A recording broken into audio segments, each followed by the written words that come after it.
আজকে একটু কঠিন একটা ডিজাইন নিয়ে হাজির হইলাম। জানি না হয়তো বা আপনাদের কাছে সহজও মনে হইতে পারে, কিন্তু এই ডিজাইনটা যখন আমি ট্রাই করছিলাম তখন আমার নিজের কাছে মনে হইতেছিল কি এক ঘোড়ার ডিমের কঠিন একটা ডিজাইন। মানে একটু মনে হইতেছিল উল্টাপাল্টা ডিজাইন। যদিও স্টার্টিংটা সহজই ছিল, সহজ আসলে ওভাবেও ছিল না, আমি একটু আমার মতো করে ক্রিয়েট করে নিয়েছিলাম। এটাও আমি ইনস্টা থেকে একজনের ডিজাইন রিক্রিয়েট করছিলাম, মানে জাস্ট আইডিয়া নেওয়া। অনেক আগে করা ডিজাইন, তাই ভুলে গেছি কোন আর্টিস্টের। আমার যদিও এটা উচিত এটা নোট করে রাখার, কিন্তু প্রতিবারই মনে করি যে আচ্ছা নোট করে রাখবো, 2 বছর পরেও যদি ভিডিও আপলোড করি তখন যেন সেই পেজের নাম বা আর্টিস্টের নামটা আমি বলে দিতে পারি, কিন্তু ভুলে যাই, যার কারণে একটু ক্ষমা সুন্দর দৃষ্টিতে দেখেন। যদিও আমার ম্যাক্সিমাম কাজই ইনস্টা থেকে ইন্সপায়ার হয়ে করা, বা বাংলাদেশেরও অনেক আপুদের কাজের একটু হলেও অনেক সময় দেখা যায় না যে এই নিউজ ফিডে চলে আসে, তখন কোনো প্যাটার্ন পছন্দ হয়ে গেলে সেখান থেকে একটু আইডিয়া নিয়ে নিজের প্যাটার্নে আবার তৈরি করা ট্রাই করি কোনো একটা ডিজাইন। তবে ডিজাইন শেষে অনেকেই বুঝতে পারে না যে আসলে কোন ডিজাইন থেকে আমি ইন্সপায়ার হয়ে বা আইডিয়া নিয়ে কাজ করি। এই জিনিসটা আমার নিজের কাছেও ভালো লাগে যে একটা নতুন একটা প্যাটার্ন তৈরি হলো বা নতুন একটা ডিজাইন তৈরি হইলো।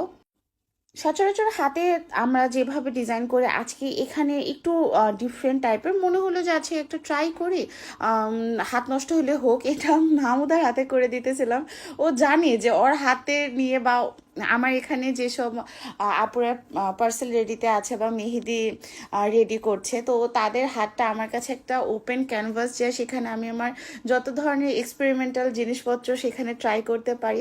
তো যে কোনো ডিজাইনের ক্ষেত্রেও সেটা হোক ভালো সেটা হোক খারাপ, আমার মনে হয় যে একবার ট্রাই করে দেখতে পারি যে আসলে কতটুকু সুন্দর করে ফুটায় তুলতে পারি বা আসলে অ্যাপ্লাইয়ের পরে কতটুকু সুন্দর লাগে। কারণ অনেক সময় দেখা যায় ছবিতে দেখতে তো ভালোই লাগে, বাস্তবে যখন তৈরি করতে যাই মানে বাস্তবে যখন ওইটা আমি আর্ট করতে যাই তখন দেখতে মনে হয় যে না, দূরও ভালো লাগতেছে না।